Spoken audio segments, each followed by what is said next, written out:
當然啦，喺我哋嘅修行嘅時候，其實有好幾點我哋係需要注意嘅，即係例如我哋念經咁，其實係要揀我哋適合嘅經文。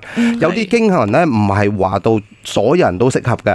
咁啊，例如我哋經常聽到噶啦，地藏經啦咁樣，地藏經咧其實佢就係地藏菩薩嘅經文啦。咁當我一念嘅時候，的確佢可以消除冤親債主啦，消除業障啦，消除所有。你有冇諗住，當你一念嘅時候，其實呢個經文就力量就已經發揮出嚟啦。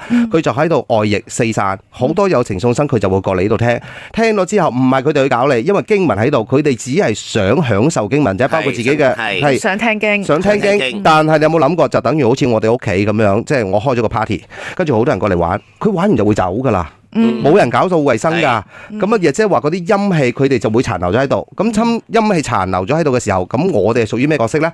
就係一個清理者啦。咁我日日咪喺度成日吸埋晒啲陰氣，當打掃衛生咯。